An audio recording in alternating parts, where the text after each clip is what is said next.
Hello all. Thank you for watching this video. Now, I want to show you an easy way to test for a bad fuel injector.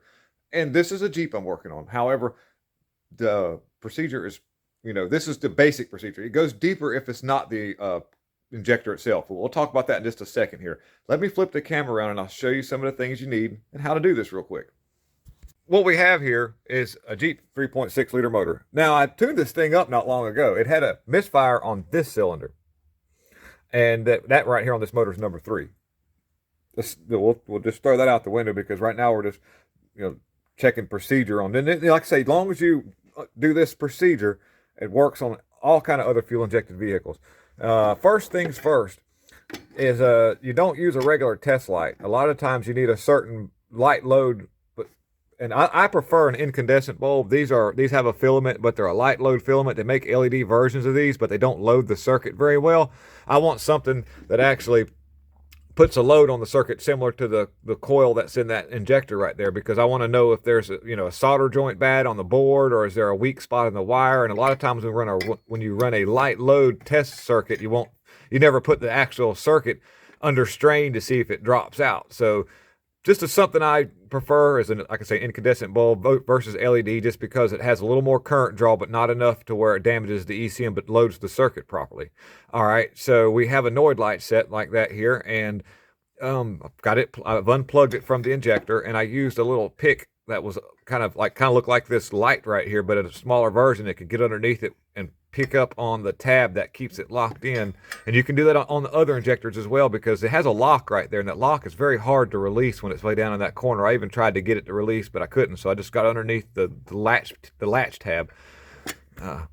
This little bad boy right here was my saving grace, because I could get, even with the safety latch pushed down, I could get right underneath that tab and pick up on it and wiggle the injector circuit, the injector plug in, and it would come off of there.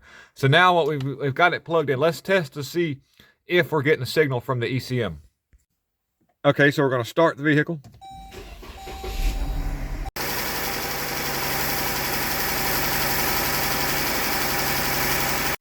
Okay, so we had power going to the injector. A+. That's the best case scenario. That saves us from having to go through a troubleshooting diagnosis of tracing the pin out on the computer. But let me explain something. I'm going to flip the camera back around.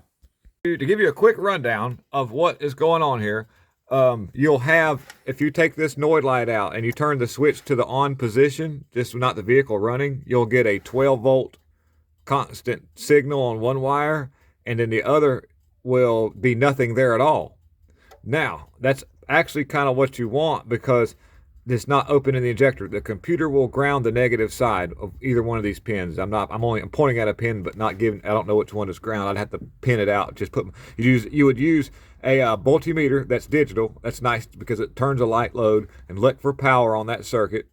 Or a power probe would be fine. It's something that's digital, so it doesn't, you don't overload your computer. And then you would look. If you don't see anything, that's fine. Then if you turn the motor over and you don't see any ground action take place, if you don't see it flash a ground and show you where it goes negative, then you need to start checking the wire going back to the ECM. However, sometimes it's very hard to do. So it's probably quicker to go right where the ECM is on whatever your vehicle you're working on, and then have a schematic pulled up, and then you'll look and find that pin that's on that plug-in that goes on the computer, and then you put your meter on it, and you look and you ohm it out and see if the wire has continuity. If it does, then your wire is good. Then you've got a problem with your ECM. Then you can back probe, plug in, and actually pop the injector while the vehicle's running. And if it operates the injector and you hear the skip go away, then you know that that it would work as long as it was getting signal from the ECM, and you're back probed at the ECM, so you're traveling through your wire. That is a real quick and easy way to diagnose whether or not you have a bad injector or a bad ECM or something in the wiring. If your wiring's bad, yep, you know what it is. You tear it down and you see what's that, or you clip it and run a new one. That's the old way. All right, let me flip the camera back around. So there you have it, folks. A quick video on a way to diagnose an electrical problem pertaining to your injectors. Thank you for tuning in to We'll Fix It team. If you like what we're doing, hit that like, subscribe, and share. And tune in for next stuff. We do all kind of fun. If you're first watching this video, we do 3-wheelers and hit and miss motors and tractors and all kind of fun stuff. So we try to entertain with mechanical stuff as much as we do educate. Very important in this world. Guys, I'm out.